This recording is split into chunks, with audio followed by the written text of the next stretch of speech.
Hello, my name is Brian Miller-Hicks. I am an engineering geologist. I am certified as a professional geologist and certified engineering geologist in California. So today I'm going to talk to you about my discipline, engineering geology, which is a subspecialty of geology itself. And we're going to talk about the role that an engineering geologist plays in construction-related geology. This morning I am in front of the Rady Shell in San Diego Bay. This was opened in August of 2021. It's an impressive looking structure for concerts, entertainment venue. And what went into it, and all these structures that you see around the bay, like the big hotels and making the skyline for San Diego, took the input of engineering geologists, structural engineers, civil engineers, and other professionals. Now, when people think about geologists, what do they think of?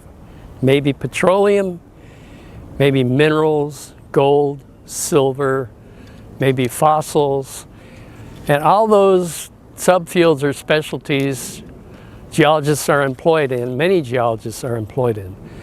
Not as well known, perhaps, is the field of engineering geology, where geologists work with engineers to assess and determine ground conditions underneath a proposed project, whether it's a building or a bridge, a tower, a school, a hospital.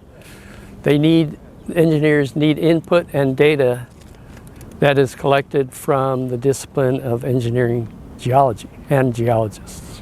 Essentially, we're talking about geologists that work in the field of construction-related geology. Input into ground conditions that are determined, identified, and assessed for their impact on the structure under consideration for construction. So what we're looking for is stable ground conditions and efficient, suitable types of foundations, whether they're shallow foundations or deep foundations. So when you look at this beautiful structure here and you think about the ground it's sitting on, what sort of issues or conditions might you expect out here? We are located right next to San Diego Bay. This structure sits on a sort of a peninsula, but it's not a natural peninsula. This was built out onto the bay from what we call artificial fill. So this structure really sits only 15 feet or so above water level in the bay. And the ground below it, as I said, was not naturally here. It was placed here as fill. That means sand, mud, and other material from other places that was dredged up and placed onto the bottom of the bay to build it up into a sort of an island or peninsula that could then accommodate structures. Now, since we're only 15 feet above water in the bay, that means the ground 15 feet below and plus is probably saturated. So that's another consideration. We have wet, saturated ground down below. We have artificially placed material which may or may not be in a very dense or firm condition. And way, way down below the fill, below the water, maybe tens of feet down below that, we have natural, hard, and firm and dense sedimentary rock, natural formation. Now, another consideration, since we're on a piece of land right next to the water, is the water itself in the bay. When boats go by, they create waves. When storms come in, they create waves. So big waves hitting a sandy material type island or peninsula may cause damage. An engineering solution, again, where engineering geologists and engineers work together to come up with a solution, is a barrier or an armoring of the edge of the island or peninsula with big rocks. We call these kinds of rocks collectively riprap. In this case, the rocks themselves are greenish gray, volcanic to what we call metavolcanic rock from inland. Very, very heavy, dense, and very durable rock that protects from impact energy from incoming waves. Okay, so how do we get information on the ground, on ground conditions? We have to explore, we have to investigate.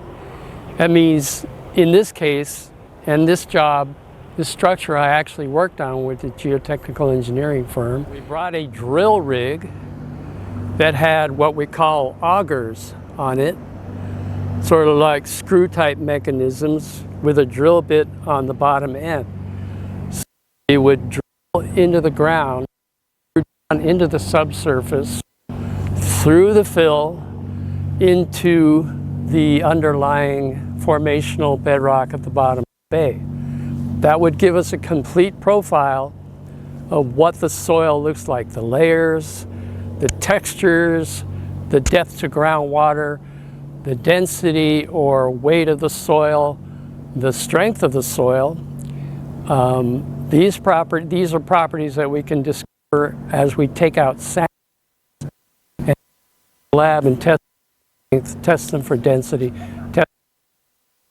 It's really, really significant and important to know and to get an accurate idea of what the subsurface profile looks like before construction. Then we can take this information, this data, give it to the engineers. The engineers can analyze what sort of foundations to design, what sort of building structure can be imposed upon that foundation. So it's a collective effort, but of course collecting geologic data is primarily very crucial in the beginning stages. Now, we are in San Diego in Southern California. So what major geologic issue and consideration do we need to pay attention to besides the character of the soil? That's right, earthquakes. We do have earthquake faults in the San Diego area, some of which run right through the bay that you see out there, some that run underneath Coronado Bridge. These faults, some of which are active, are part of what we call the Newport-Inglewood-Rose Canyon fault system. So if a major earthquake occurs on one of these faults, maybe it happens during a concert, in which case there'll be a whole lot of shaking going on. Fortunately, here in Southern California and the whole state of California, we have quite a strict building code which demands that structures be designed to resist earthquake shaking.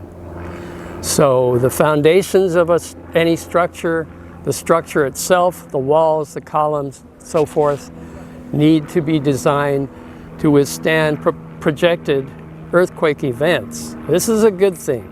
In many other countries, they don't have these earthquake codes, and buildings, structures, people, lives, they all suffer because there is no building code.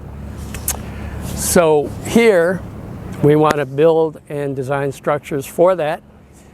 We also want to consider a phenomenon that's created by larger earthquakes that we call liquefaction, which means that loose, saturated sands of a certain size and texture, when they are shaken up by an earthquake, a large earthquake, they can actually liquefy and cause collapse or settlement of structures above ground. So again, that's part of the whole design scenario. That's part of the consideration that engineering geologists have to pay attention to when they're bringing in data and working with the engineers. The foundations for a structure such as this, whether it's a shallow foundation with ground modification, in other words, densification of the upper 15, 20 feet, let's say, of loose material, or deep foundations where supports or pilings go all the way through the fill, through the loose bay sands into dense formational bedrock. Whatever foundation type was proposed and designed for this structure has to be made to work. So the role of the engineering geologist is simply to collect data to understand ground conditions, to understand the geology of a particular site, know what impacts geologic and soil conditions might have on preparation for, construction of, and design of a structure, so that we can then design, build, and put up structures such as this beautiful concert venue that will serve to entertain, be here for entertainment and enjoyment of people for many years to come. That is our goal. Thank you very much for watching.